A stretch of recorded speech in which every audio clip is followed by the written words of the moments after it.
Hi everyone, in this video I'll be talking about how to stop playing small after narcissistic abuse.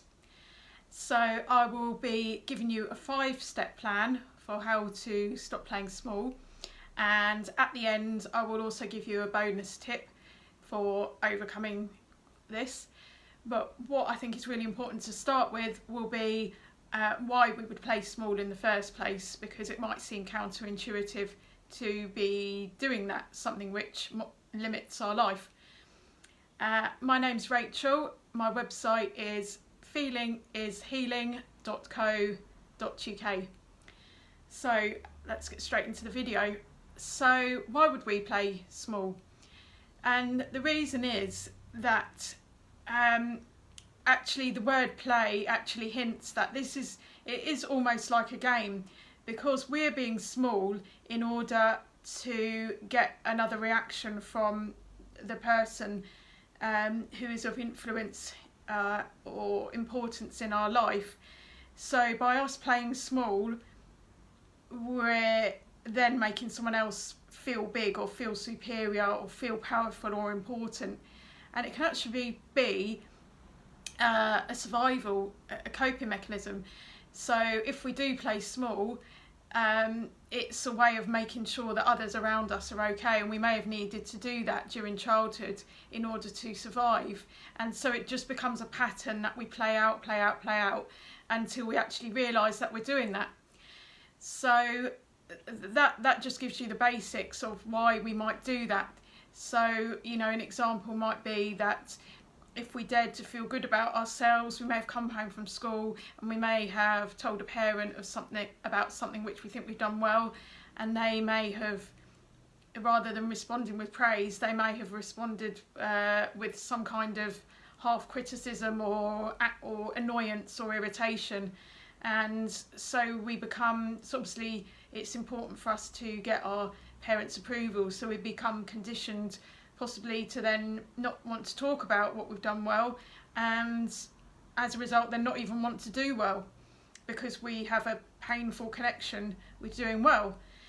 So I've realised that this is a big topic and I want to keep this video small, so I'm going to go straight into how we can, you know, start to overcome this. And the first step is to become aware that this is what's going on, which is what the first part of this video has been about. The second step is to imagine what your life could be like if you weren't playing small anymore.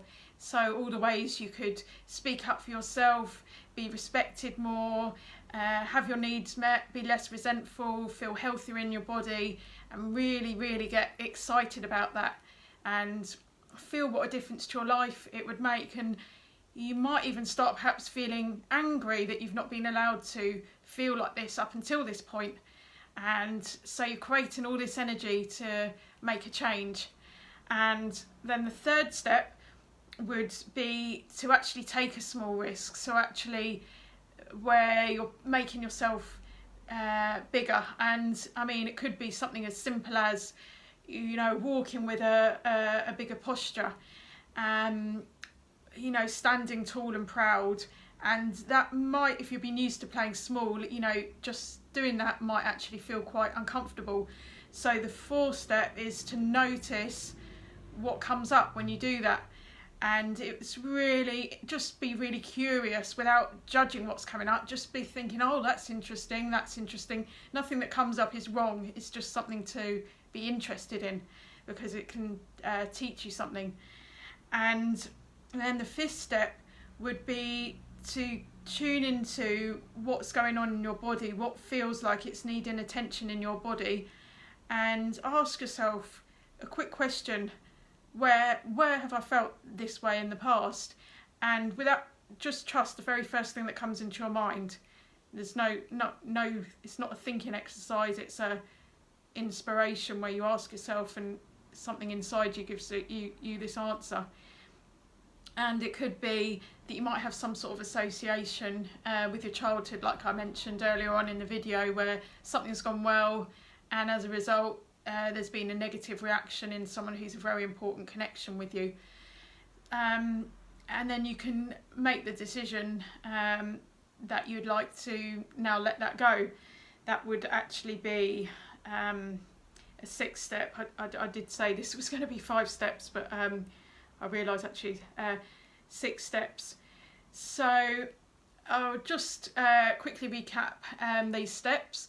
So the first one is to get aware of what's going on. The second one is to really get this energy and excitement of how your life can be different, and even perhaps feel the anger that, you know, other people have been able to be comfortable and to be themselves, and that you've been deprived of this, and that, you know, you make this commitment to yourself that things are going to be better, and really feel that excitement.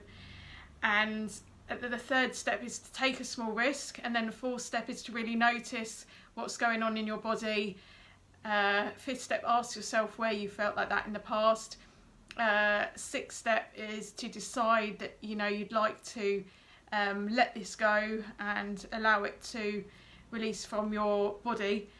And I said at the end I'd finish with an extra motivating step, which is that you are here for a reason, and the world needs you, and this is what you know, you're put on the earth for a reason. And if you're playing small, you're actually depriving the world. So it may feel somehow that you're doing a good thing by being humble, or keeping yourself small, or letting other people shine and take all the glory and all that sort of thing, but actually you're depriving the world of something that you have to offer, and that the world needs.